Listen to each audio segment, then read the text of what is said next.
Alors, il y aurait pas mal de conseils que je pourrais donner aux jeunes. Je pense que je vais commencer d'abord par le fait de ne jamais perdre espoir, bien sûr, et de croire en soi, c'est très important.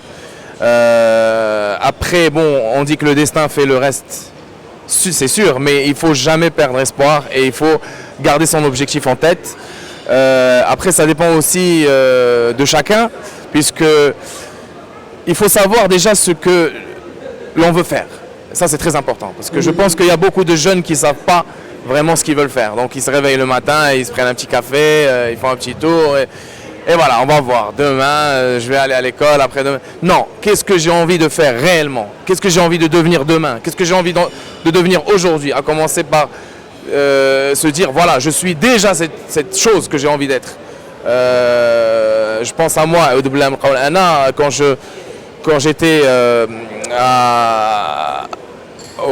en Côte d'Azur, à Antibes, à Cannes, j'ai eu mon bac. Ensuite, je suis allé au cours Florent pour étudier l'acting et le jeu d'acteur. Pour moi, quand j'allais à la pharmacie ou là, quand j'allais le hanout pour acheter un truc, on me disait qu'est-ce que tu fais? Je suis acteur. J'étais déjà acteur. Donc j'étais déjà arrivé où je suis arrivé là en ce moment, alhamdoulilah. Et ça, c'est très important. C'est-à-dire, comme on dit en anglais, fake it till you make it.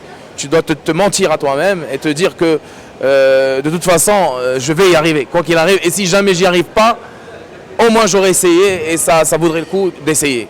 Ne jamais se dire non, je vais pas y arriver. Ou là, il y a pas mal d'exemples, il y a beaucoup d'exemples qui montrent cette chose. Beaucoup de gens qui sont arrivés de rien. Et puis il faut croire en soi.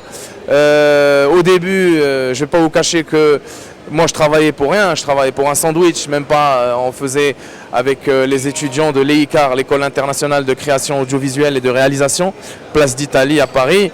Il y avait une section internationale. Et depuis mon plus jeune âge, j'ai toujours été capté par l'anglais, la langue. Et donc j'ai appris comme ça, 1, 2, 3, en regardant des films. Après l'alphabet, tout ça. Donc j'avais ce petit côté anglophone en moi grâce aux films et aux dessins animés que je regardais, tout ça. Et comme il y avait cette international section, la section internationale de l'EICAR, j'ai commencé à faire quelques contacts, à lier quelques contacts avec ces jeunes réalisateurs. Et je voulais jouer. Je ne voulais pas jouer pour gagner de l'argent ou là jouer pour être connu, mais juste jouer déjà pour jouer, pour avoir des images, pour avoir quelque chose comme bagage. C'est-à-dire une fois que tu joues dans des courts-métrages, et à ce moment-là j'ai eu beaucoup de chance, c'est pour ça que je vous dis aussi que le destin fait aussi bien les choses. C'est le destin qui continue ce que l'on a envie de faire quand on a la bonne énergie et le vouloir. Le vouloir, c'est très important. Du coup, donc, je jouais pour un sandwich, ou là, gratuitement, ou là, des fois même, je prenais le train, je prenais le métro, je cherchais à jouer, j'étais prêt à payer pour avoir ces images qui, en fait, m'ont permis, déjà, à ma deuxième, troisième année, d'avoir un petit CD, DVD démo, donc de moi, en train de jouer des petites séquences en anglais, en français. Et c'est ça qui m'a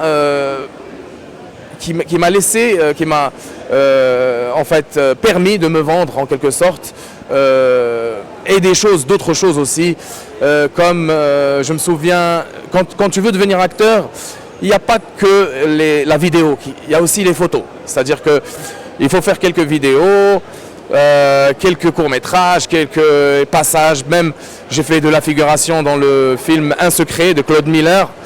Je passais juste, j'en ai fait 2, 3 comme ça, des séries, des petits passages que en fait j'ai assemblés dans un DVD que j'appelais mon CD démo. Et à côté aussi je faisais des shootings avec des photographes. Et ça c'est important aussi. Par exemple, beaucoup de gens ne le savent pas, mais si j'ai joué avec Nordin Khmari dans Casanegra, c'est grâce à une photo. C'est une photo qu'il a vue de moi, qu'on avait fait dans une gare là-bas en France, d'un train. Mais le train, il était arrêté. Et moi, en fait, je courais. C'est comme si le train fonçait sur moi et que moi, je courais devant, et il a vu cette photo et il m'a dit ça c'est Casanet. Ça veut dire que ça peut être juste un petit détail. Ça peut être même chose pour le casting. J'oublierai jamais quand on avait, parce que moi j'étais pris pour le rôle de Karim, mais m'en cherchait toujours à Adil. Donc il y a beaucoup d'acteurs qui sont passés. Et j'oublierai jamais quand Omar est arrivé, voilà, on s'est pris par là, lui m'a pris par là, je pris par là, et là il y avait une énergie, vraiment un truc. Et là Nordine a dit c'est ça que je veux ça. Il faut se faire confiance et il faut jamais perdre espoir. Toujours essayer de garder l'espoir et de croire en soi. Je pense que c'est important, et dans tout, hein, pas que dans le travail. Dernièrement, je vais vous donner l'exemple là je suis en train de me préparer pour aller à Cannes, Inch'Allah, pour représenter notre film d'Iljem, qui s'appelle Le miracle du Saint inconnu. On sera en compétition, Inch'Allah, dans la section Semaine de la critique. Et ça déjà c'est un honneur pour le Maroc d'être à Cannes cette année, et ça me fait tellement plaisir de faire partie de cette aventure et de faire partie de cette équipe marocaine qui, Inch'Allah, j'espère, va y aller. Et donc il faut le visa. Je suis marocain, il faut le visa. Moi je suis parti, j'ai fait ma demande. On me donne un rendez-vous le 24 juillet. Ça veut dire que ça sera 2 mois après l'événement en question. Mais j'ai pas perdu espoir. Je suis parti, j'ai cherché les papiers justement, j'ai assemblé mon dossier, tout le monde est dessus, il y a le centre culturel français qui est dessus, il y a le centre cinématographique marocain qui est dessus, tout le monde est dessus, et pourtant j'arrive pas à avoir un rendez-vous. J'ai fait l'impossible depuis 4-5 jours, je cherche partout, rien, jusqu'à hier où en fait j'allais chez tout le monde, je disais est-ce que vous avez peut-être un contact au consulat, est-ce que ou allô, ok, on va voir, on va te tenir au courant, jusqu'au moment où je me dis, et c'est ma femme qui m'a dit ça, elle m'a dit cherche le numéro du consul. Et vous savez, dans le téléphone il y a le programme là, tu mets le nom de la personne et il te donne le numéro, et c'est tout bête. En fait j'ai mis le nom du consul et j'ai eu le numéro, donc j'ai pu lui parler sur WhatsApp. Vous pouvez imaginer ça? Mais comment j'ai fait? J'ai cru en moi. Vous voyez ce que je veux dire? C'est que j'ai cru en moi. Et finalement, j'ai eu... le destin. Voilà. Donc, j'ai eu le numéro, le contact de monsieur le consul. Et je me suis mis à lui écrire. Voilà mon problème. Je suis acteur, je suis marocain. J'ai mon film en compétition. Moi, je me suis dit peut-être qu'il ne va pas me répondre. Et en fin de compte, à 10h du soir, il me répond. Il me dit voilà, je viens de donner l'ordre de vous donner un rendez-vous en urgence. Voilà, j'ai réussi quoi. C'est le fait de croire en soi, de jamais perdre espoir et jusqu'à la fin, quitte même à ne pas avoir la chose. Au moins, on aura essayé. Même voilà. pour quelqu'un qui n'a ni capital, ni carnet d'adresse, ni réseau, il peut atteindre le niveau que toi tu as réussi à atteindre. Tout à fait. Justement, si vous voulez parler de capital, je ne pense pas que ça soit un vrai problème. Et moi, je vis ça en ce moment.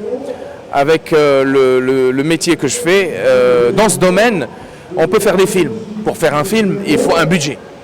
On entend parler de films qui font 10 millions de dirhams, 5 millions de dirhams, 15 millions de dirhams, une série qui fait 30 millions. Et pourtant, il n'y a pas que ça.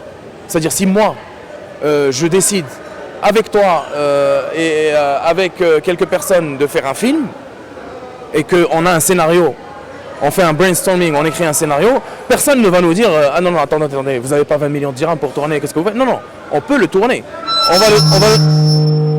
On va le tourner comment? On va le tourner grâce à des contrats. C'est-à-dire que ce n'est pas l'argent qui compte finalement, c'est le talent. C'est-à-dire que moi, si vous voulez que je travaille avec vous, j'ai un prix. Je vais direct avec vous. Voilà mon prix. Par jour, par semaine, par cachet, par ce que vous voulez, mais voilà, j'ai un prix. Maintenant, si vous n'avez pas d'argent, ou que vous avez un scénario qui me plaît, moi je le fais avec vous gratuitement. Il n'y a pas de problème. Et on oublie ça jusqu'au jour où, Inch'Allah, si jamais ça arrive, le film marche. À ce moment-là, vous allez me devoir de l'argent. C'est un contrat, si vous voyez ce que je veux dire. Et donc, rien n'est impossible.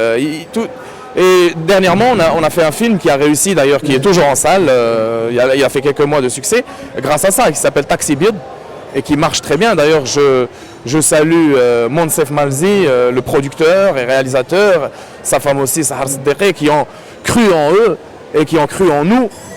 Et maintenant, voilà, on va récolter, Inch'Allah, les fruits de notre travail. On a tous donné de notre temps, on a travaillé gratuitement, mais il se trouve que le film marche.